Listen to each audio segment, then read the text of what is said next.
2 থেকে 3 মিনিটের একটি ছোট গল্প শুনে যাবেন, আশা করি ভালো লাগবে। একটি ছেলে খুবই সাদাসিধা ছিল। সে একটি দোকানে চাকরি করত। ছেলেটির বেতন ছিল মাত্র 5,000 টাকা। ছেলেটির দোকানের সামনে দিয়ে প্রতিদিন একটি মেয়ে স্কুলে যেত। মেয়েটি প্রতিদিন বোরকা পরে যেত, কিন্তু প্রায়ই মুখটা খোলা থাকতো। একদিন হঠাৎ করে ছেলেটির নজর পড়লো মেয়েটির দিকে। এভাবে বেশ কয়েকদিন যাবার পর মেয়েটি বুঝতে পারলো ছেলেটি তাকে লক্ষ্য করে। মেয়েটিও বাঁকা চোখে ছেলেটির দিকে তাকাতে শুরু করলো। ছেলেটি মেয়ের চলাফেরা দেখে মুগ্ধ হলো। আফসোস করতে লাগলো, ইস, যদি আমিও আজ পড়াশোনা করতে পারতাম, তাহলে সাহস করে মেয়েটির সাথে কথা বলতে পারতাম। মেয়েটি বুঝতে পারলো ছেলেটি তাকে ভীষণ পছন্দ করে। তাই একদিন মেয়েটি ছেলেটির দোকানের পাশে দাঁড়িয়ে রইল। তখন ছেলেটি দুপুরের খাবার খাওয়ার জন্য দোকানের বাইরে আসে। সে চায়ের দোকানে গিয়ে আস্তাকার একটি রুটি খেয়ে পানি পান করে আসতে লাগলো। তখন মেয়েটি তার কাছে গেল। তুমি ভাত খেলে না, রুটি দিয়ে পেট ভরবে? তখন ছেলেটি মেয়েটিকে দেখে অবাক হয়ে গেল। তখন ছেলেটি বলল, আমি ভাত খেলে আমার মা, বাবা আর ছোট বোনকে কি খাওয়াবো? মেয়েটি শিক্ষিত, তাই অল্পতেই বুঝে গেল। সে হাত ধরে বলতে লাগলো, তাহলে তুমি যে আমাকে পছন্দ করো, আমাকে কি খাওয়াবে? তখন ছেলেটি বলল, আমি তো তোমাকে আপন করে পাওয়ার জন্য দেখি না, কারণ সে যোগ্যতা আমার নেই। তবে এটা সত্যি যে তোমাকে দেখলে আমার খুব ভালো লাগে, তাই দেখি।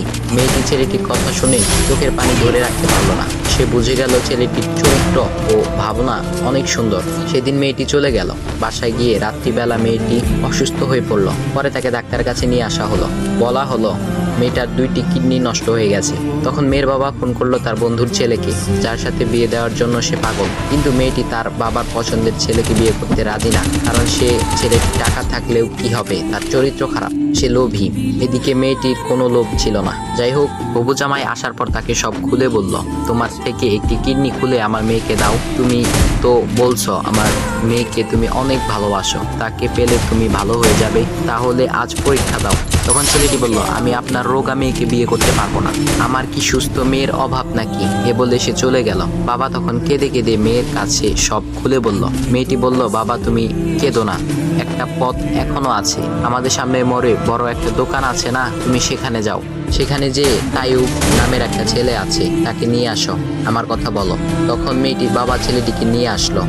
মেয়েটিকে দেখে ছেলেটির চোখ ভিজে পানি পড়তে লাগলো, কারণ মেয়ের বাবা তাকে সব খুলে বলেছে। তখন ছেলেটি মেয়েটিকে বলল, তুমি আমাকে একটা কিডনি দিবে? ছেলেটি বলল, কিডনি দেবার জন্যই আমি এসেছি। মেয়েটি তাকে বলল, তুমি কি চাও?